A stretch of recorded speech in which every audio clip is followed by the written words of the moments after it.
Hello and welcome. आप सभी लोगों का बहुत बहुत स्वागत। क्लास 11th की पॉलिटिकल साइंस का 2023 और 24 के हिसाब से ये वीडियो लेक्चर सीरीज़ आप सभी लोगों के लिए बहुत इंपॉर्टेंट है। चौथा पार्ट है इस चैप्टर का। अगर आपने इस चैप्टर के रिगार्डिंग में 3 पार्ट नहीं देखे हैं तो आई रिक्वेस्ट यू कि उन 3 पार्टों को ज़रूर वॉच आउट करिए। कारण सिंपल सा है कि आप लोगों को पूरे चैप्टर में है क्या वो समझ में आएगा। अब चौथे पार्ट में आगे की तरफ बढ़ रहे हैं।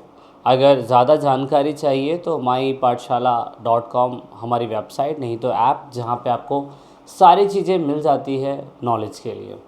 इस वीडियो लेक्चर सीरीज़ के अंदर हम ये समझने वाले हैं कि किस तरीके से भारत का संविधान कितनी उम्मीदों में, कितनी मेहनत के बाद जाके देश का संविधान बना है।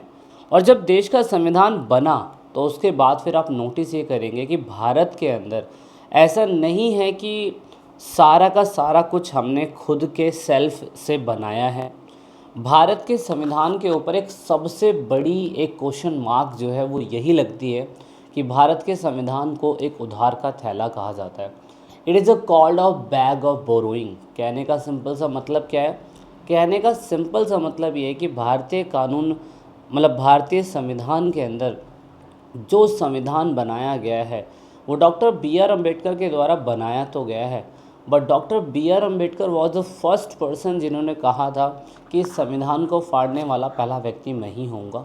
कारण सिंपल सा ये है कि भारत का संविधान जिस तरीके से हमारे देश की पॉपुलेशन चाइना को पार कर चुकी है और देश के नंबर 1 लेवल पे आ चुकी है पॉल्यूशन मतलब पॉपुलेशन के मामले में, जनसंख्या के मामले में, सेम वैसा ही हमारे भारत देश का संविधान बढ़ते बढ़ते बढ़ते बढ़ते इतना ज़्यादा बढ़ गया कि वो दुनिया का सबसे बड़ा लिखित कॉन्स्टिट्यूशन यानी कि रिटन कॉन्स्टिट्यूशन बना। यानी कि 60 देशों के संविधान को पढ़ने के बाद भारतीय संविधान ने अपनी स्थिति के हिसाब से जो जो चीज़ें दूसरे देशों से कॉपी कर सकता था, नॉट एज इट इज़, थोड़े बहुत 19-20 चेंज करके हमने उसको अपनाने की कोशिश करी। देखो, हर किसी व्यक्ति को कहीं ना कहीं से प्रेरणा लेनी पड़ती है।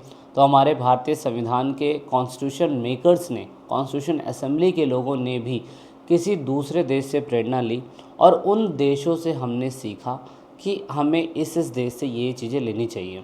इन फ्यूचर जब आप यूपीएससी की या पीसीएस की तैयारी करेंगे तो लक्ष्मीकांत एक बुक है जिसमें आपको और गहराई से जानने को मिलेगा।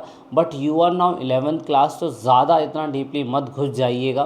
तो थोड़ा सा मैंने एनसीईआरटी से थोड़ा अलग बताया है, थोड़ी बहुत चीज़ें, ज़्यादा नहीं, ताकि आपको थोड़ा बेसिक भी समझ में आता रहे।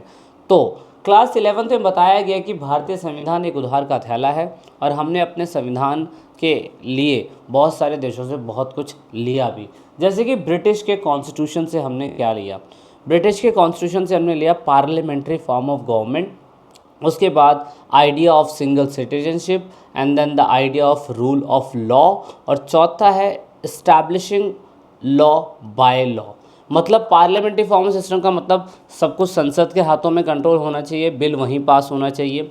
सिंगल सिटीजनशिप का मतलब भारत का नागरिक भारत के किसी भी हिस्से में पैदा हो तो वो भारतीय नागरिक कहलाएगा, लेकिन भारत की नागरिकता अगर वो छोड़ना चाहता है तो उसे अपने देश की मतलब भारत की नागरिकता छोड़ के किसी दूसरे देश में जाना चाहता है तो वो जा सकता है, लेकिन ऐसा नहीं होगा कि वो दूसरी कंट्री में रह रहा है और अपनी कंट्री में भी रह रहा है और दोनों तरफ की सिटीजनशिप का इस्तेमाल कर रहा है। ऐसा भारत ने मना किया हुआ है।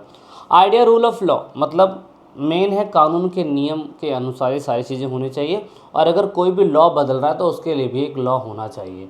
संयुक्त राज्य अमेरिका दुनिया की मोस्ट पावरफुल कंट्री बोले तो यूएस, उससे हमने लिए फंडामेंटल राइट्स, फेडरल स्ट्रक्चर, और उसके बाद independent judiciary, and then of course यहाँ पे हमने 3 शाखाएं जैसे आप एग्जीक्यूटिव, लेजिस्लेचर और जुडिशरी बोलते हो, जुडिशियल रिव्यू।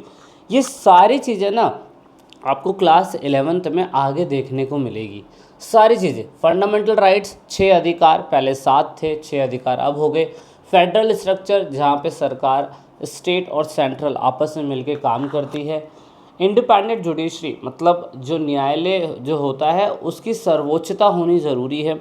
आखिरी लॉ अगर कानून जजमेंट कुछ दे दिया जाता है तो उस पर सवाल नहीं उठाया जा सकता। जुडिशियल रिव्यू, अगर न्यायपालिका से भी कोई गलती हो जाए तो उस पर वो रिव्यू ले सकता है, उस पर वो सोच सकता है। उसके बाद सरकार के 3 अलग अलग शाखाएं, जैसे कि एग्जीक्यूटिव यानी कि कार्यपालिका, लेजिस्लेचर यानी कि विधायिका, और जुडिशरी यानी कि न्यायपालिका। तो ऐसे ऐसे 3 शाखाएं हमने संयुक्त राज्य अमेरिका से ली। आने वाले चैप्टर में बड़ा डिटेल में पढ़ेंगे। आयरिश कॉन्स्टिट्यूशन से, आयरिश कॉन्स्टिट्यूशन यानी कि आयरलैंड के संविधान से हमने डीपीएसपी लिया, राज्य के नीति निर्देशक सिद्धांत। ये वो सिद्धांत है जिसमें क्लियर कट ये बताया गया कि देश को, किसी भी राज्य को चलाने के लिए सीएम के पास क्या क्या पावर होनी चाहिए। ऑस्ट्रेलिया की कॉन्स्टिट्यूशन से हमने लिया कॉन्करेंट लिस्ट। कॉन्करेंट लिस्ट क्या होता है? समवर्ती सूची। 3 सूचियाँ होती है, state, union and concurrent. State list में स्टेट राज्यों के क्या क्या काम होंगे और वो किस किस में लॉ बना सकता है उसकी लिस्ट होगी। सेंट्रल लिस्ट होती है जिसमें हम देखते हैं कि कुछ ऐसी लिस्ट जिसमें कहीं ना कहीं सेंट्रल ही लॉ बनाएगा, यानी कि केंद्रीय सरकार लॉ बनाएगी। लेकिन कॉन्करेंट लिस्ट में सेंट्रल और स्टेट दोनों मिलके काम करती है। तो वो चीज़ हमने ऑस्ट्रेलिया की कॉन्स्टिट्यूशन से ली। रशिया से कॉन्स्टिट्यूशन से हमने फंडामेंटल ड्यूटी लिए। फंडामेंटल ड्यूटी को हम मौलिक कर्तव्य बोलते हैं। वर्तमान समय में भारत में मौलिक कर्तव्यों की संख्या 11 है। अगर आपकी एनसीईआरटी की बुक के अंदर 10 लिखे हैं तो याद रखना गलत लिखे हुए हैं, वो टोटल 11 हो चुके हैं। साउथ अफ्रीका के संविधान से हमने लिया कॉन्स्टिट्यूशनल अमेंडमेंट, मतलब भारतीय संविधान के अंदर अगर कुछ गलतियां हो जाए तो उन्हें बदला जा सकता है, तो उसके लिए अमेंडमेंट होना चाहिए। जर्मन के कॉन्स्टिट्यूशन से लिया हमने इमरजेंसी। इमरजेंसी बोले तो देश में अगर कोई ऐसी स्थिति आ जाए कि राष्ट्रपति शासन लगाना पड़े या फाइनेंशियल क्राइसिस आ जाए तो फाइनेंशियल क्राइसिस इमरजेंसी लगाना पड़े, जैसे जनता कर्फ्यू हुआ था वो हमने यहीं से लिया था। दूसरा है यूएसएसआर। याद रखना यूएसएसआर अब रशिया बन चुका है और हमने इनसे फंडामेंटल ड्यूटी तो ली ही ली, अभी मैंने वहाँ पे दिखाया था। फंडामेंटल ड्यूटी के साथ साथ हमने इन लोगों से लिया था 5 ईयर प्लान। जो हर साल हम 5 साल का बजट पेश करते हैं ना, आपने देखा होगा, 5 ईयर प्लान हमने इसी कंट्री से लिया था। यानी कि हमारे भारत के अंदर हर 5 साल के अंदर हम किस पे फोकस करेंगे, 5 ईयर प्लान जो था वो हमने यूएसएसआर से लिया था। और यूएसएसआर के बारे में, इस कंट्री के बारे में आपको डीपली 12th क्लास में पढ़ेगा। कारण ये जानने को ये है कि ये जो 12th क्लास में आप पढ़ेंगे ना, ये पूरी तरीके से अब ये कंट्री रही नहीं है, इसीलिए। उसके बाद फ्रांस के कॉन्स्टिट्यूशन से आपको फ्रेंच रेवोल्यूशन के बारे में पता होगा। लिबर्टी, इक्वालिटी एंड फर्टिनिटी, यानी कि लिबर्टी मतलब स्वतंत्रता, इक्वालिटी मीन समानता, फर्टिनिटी मतलब भाईचारा। ये सारी चीज़ें हमने कहाँ से ली? ये सारी चीज़ें हमने फ्रांस के कॉन्स्टिट्यूशन से ली। उसके बाद रिपब्लिक कॉन्सेप्ट होना चाहिए, मतलब किसी भी देश का संविधान जो है लिखा होना चाहिए। तो हमने गणतंत्र दिवस इसलिए मनाया क्योंकि हमने इन देश से कॉपी करी। कनाडा के कॉन्स्टिट्यूशन से हमने क्या करा, हमने कहा कि हम फेडरल स्ट्रक्चर तो रहेगा पर सेंट्रल ज़्यादा मजबूत रहेगी। ये चीज़ हमने कनाडा के गवर्नमेंट से अपनाई। दूसरा, केंद्रीय और राज्य सरकारों के बीच में डिफरेंस होना ज़रूरी है, काम को लेके, उनकी आज़ादी को लेके, उनके बिल को लेके। दूसरा एक होता है रेसिडुअल पावर। रेसिडुअल पावर का मतलब दोस्तों अपशिष्ट शक्तियाँ होती हैं। ये शक्तियाँ केंद्रीय सरकार के हाथों में ही होगी। जैसे कि अभी मैंने बताया 3 लिस्ट होती है, यूनियन लिस्ट, स्टेट लिस्ट और कॉन्करेंट लिस्ट। कॉन्करेंट लिस्ट को हमने ऑस्ट्रेलिया की गवर्नमेंट से लिया। लेकिन चौथी लिस्ट बनी रेसिडुअल लिस्ट। इस लिस्ट के अंदर कुछ ऐसे काम होते हैं जो अभी तक तीनों लिस्ट में कहीं पे भी मेंशन नहीं है, लेकिन अगर कुछ ऐसा काम आ जाए जो तीनों लिस्ट में कहीं मेंशन नहीं हो रहा, वो इस लिस्ट में मेंशन हो जाएगा और उसके बाद इस पे स्टेप लेने का अधिकार केंद्र सरकार का ही होगा।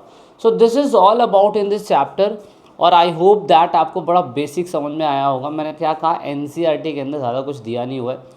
हमारी वीडियोस के अंदर आपको थोड़ा सा हट के भी मिल जाता है और जेन्युइन कंटेंट मिलता है ताकि आपको बेसिक भी समझ में आता रहे।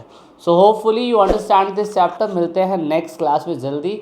जब तक के लिए जय हिंद, जय भारत, वंदे मातरम, भारत माता की जय।